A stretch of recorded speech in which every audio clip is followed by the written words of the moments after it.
আসসালামু আলাইকুম। Dream cooking থিয়েটারের আরও একটি পর্বে স্বাগত জানাচ্ছি। আজ আমি আপনাদেরকে পাকিস্তানের ভাইরাল চিকেন স্যুপ তৈরি করে দেখাবো।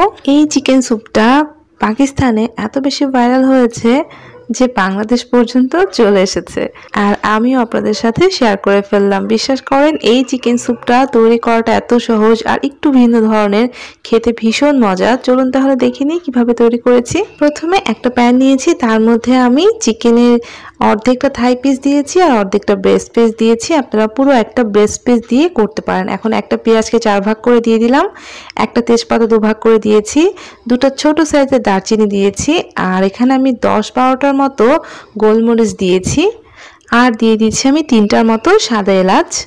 এগুলো আসলে মাংসের পরিমাণের উপর ডিপেন্ড করে। দিচ্ছি 2টো লবঙ্গ আর দিচ্ছি আধা চা চামচ লবণ।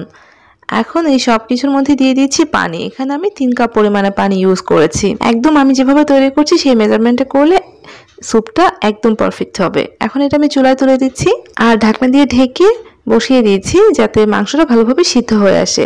মাংসটা সিদ্ধ হওয়া পর্যন্তই কিন্তু এটাকে জাল করতে হবে, খুব বেশি জাল করে পানিটা শুকিয়ে নেওয়া যাবে না। মাংসটা প্রায় সিদ্ধ হয়ে এসেছে, আমি ঢাকনাটা খুলে একটু উল্টে পাল্টে দিচ্ছি আর কিছুক্ষণ সিদ্ধ করে নিব যাতে চিকেনটা ভালোভাবে সিদ্ধ হয়ে যায়। কিছুক্ষণ পরে ঢাকনাটা খুলে দেখছি চিকেনটা খুব ভালোভাবে সিদ্ধ হয়ে গিয়েছে। এখন আমি নামিয়ে খুব ভালোভাবে ঠান্ডা করে নিচ্ছি।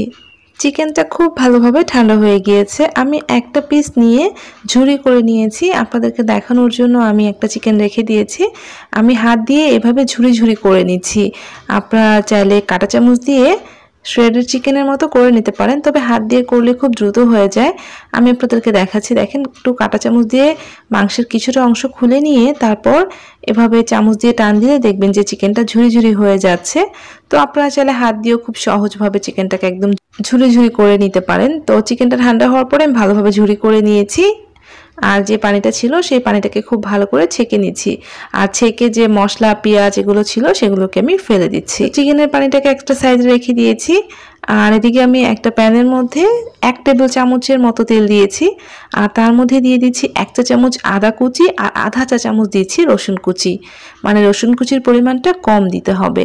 আদা কুচি আর রসুন কুচিটাকে বাদামি কালার হওয়া পর্যন্ত ভেজে নিচ্ছি। যখনই এরকম বাদামি কালার হয়ে আসবে তখন ঝুরি করে রাখা চিকেনটা দিয়ে দিলাম, আর এর মধ্যে আমি চিকেনটাকে ভেজে নিব কিছুক্ষণ, খুব বেশি না, 3-4 মিনিটের মতো ভেজে নিব। এতে করে চিকেনের ফ্লেভারটা অনেক বেশি ভালো হবে। তো 3-4 মিনিটের মতো আমি চিকেনটাকে এভাবে ভেজে নিয়েছি। 3-4 মিনিট ভেজে নেওয়ার পরে এখন আমি চিকেনের যে স্টকটা রয়েছে সেটা দিয়ে দিলাম, আর এখন আবার এর মধ্যে আমি দিয়ে দিচ্ছি 2 কাপ পরিমাণে পানি।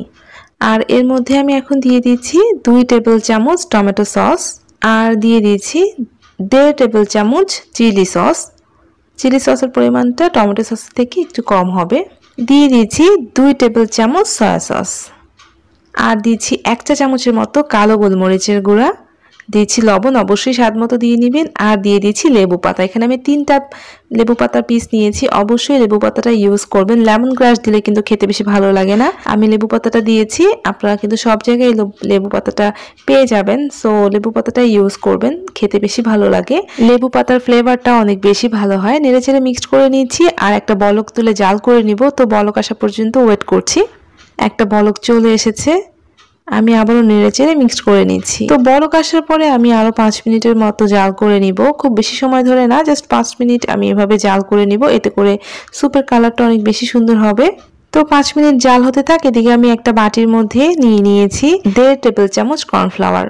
মেজারমেন্টটা কিন্তু 1.5 টেবিল চামচ, আর দিচ্ছি আধা কাপ পানি। খুব ভালো করে কর্নফ্লাওয়ারটাকে গুলিয়ে নিচ্ছি। এখানে কিন্তু 1.5 টেবিল চামচ ইউজ করেছি, খুব বেশি কর্নফ্লাওয়ার ইউজ করতে হবে না। খুব ভালো করে গুলিয়ে নিয়েছি, আর এখানে দেখেন স্যুপের কালারটা কিন্তু খুব সুন্দর চলে এসেছে। সসের কালারটা একদম ভালোভাবে হয়ে গিয়েছে। এখন যে আমরা কর্নফ্লাওয়ারটা গুলিয়ে নিয়েছি সেটা দিয়ে দিয়েছি, আর কর্নফ্লাওয়ারটা দেওয়ার সাথে সাথেই কিন্তু চামচ দিয়ে খুব ভালো করে নাড়াচাড়া করতে হবে যাতে দলা পেকে না যায়। খুব ভালোভাবে মিক্সড করে নিয়েছি, আর এখন একটা বলক তুলে জাল করে নিয়েছি। যখন এরকম বলক চলে আসবে, খুব ভালোভাবে বলক চলে আসবে, তখন চুলার আঁচটাকে আমি একটু কমিয়ে দিয়েছি। আর এখানে একটা ডিম নিয়েছি, ডিমটাকে ভালোভাবে ফেটিয়ে নিচ্ছি। কিচ্ছু দেইনি, জাস্ট একটা ডিমকে ভালোভাবে ফেটিয়ে নিয়েছি যাতে কুসুমটা খুব ভালোভাবে ফেটে সাদা অংশের সাথে মিক্সড হয়ে যায়। দেখেন খুব ভালোভাবে ফেটিয়ে নেওয়ার পরে এখন আমি এই ডিমটাকে স্যুপের মধ্যে অ্যাড করে দিব। তার আগে স্যুপটাকে একটু নেড়েচেড়ে নিচ্ছি। স্যুপটা কিন্তু হয়ে গিয়েছে। এটা নামানোর আগেই করতে হবে, মানে নামানোর আগেই ডিমটা অ্যাড করতে হবে। আর অল্প অল্প করে ডিমটা দিয়ে আমি অনবরত এভাবে ঘুরিয়ে ঘুরিয়ে নাড়াচাড়া করছি। অবশ্যই এই টেকনিকে ডিমটাকে অ্যাড করতে হবে। অল্প অল্প করে ডিম দিব আর অনবরত এভাবে ঘুরিয়ে ঘুরিয়ে নাড়াচাড়া করব। এতে করে দেখেন ডিমটা কত সুন্দরভাবে ছড়িয়ে গিয়েছে আর দেখতে কতটা ভালো লাগছে। এভাবে করলে কিন্তু ডিমের এই ড্রপগুলো দেখতে অনেক বেশি ভালো লাগবে। তো হয়ে গিয়েছে, আমি আর 1-2 মিনিট জাল করে নিচ্ছি। ডিমটা কিন্তু স্যুপটা নামানোর আগে দিতে হবে আর এরকম দেওয়ার পরে 1-2 মিনিট বলক তুলে জাল করে নিয়ে নামিয়ে নিতে হবে। এখন আমি এই দারুণ মজার স্যুপটা একটা সার্ভিং ডিশে সার্ভ করে নিচ্ছি। তৈরি হয়ে গেল পাকিস্তানের ভাইরাল সেই চিকেন স্যুপ। বিশ্বাস করেন এই স্যুপটা খেতে ভীষণ মজা। আর হ্যাঁ, অবশ্যই এই স্যুপের সাথে কাঁচামরিচ আর ভিনেগারের যে সসটা রয়েছে এটার প্রয়োজন রয়েছে। তো আপনারা স্যুপটা তৈরি করার আগেই কাঁচামরিচ কুচি করে ভিনেগারের মধ্যে ভিজিয়ে রাখবেন, তাহলে এই স্যুপের সাথে খেতে ভীষণ মজা লাগে। আমি যত চিকেন স্যুপ খেয়েছি আমার কাছে এই চিকেন স্যুপটা খেতে খুবই ভালো লেগেছে। টেস্ট অ্যান্ড ফ্লেভার দুটোই অসাধারণ, আমার কাছে খেতে দুর্দান্ত লেগেছে। আমি উপর দিয়ে ভিনেগারে ভিজানো মরিচটা দিয়ে সার্ভ করে নিয়েছি। আমার কাছে খেতে এত ভালো লেগেছে যে আপনাদের সাথেও শেয়ার করেছি। তো আশা করছি পাকিস্তানের ভাইরাল এই স্যুপটা আপনারাও বাড়িতে ট্রাই করবেন, আপনাদের কাছেও অনেক ভালো লাগবে। আর ভালো লাগবে প্লিজ আমার রেসিপিটাতে একটা লাইক দিয়ে যাবেন। আর এমন আরও রেসিপি পাওয়ার জন্য প্লিজ চ্যানেলটাকে সাবস্ক্রাইব করে সাথেই থাকবেন। সবাই ভালো থাকবেন। আল্লাহ হাফেজ।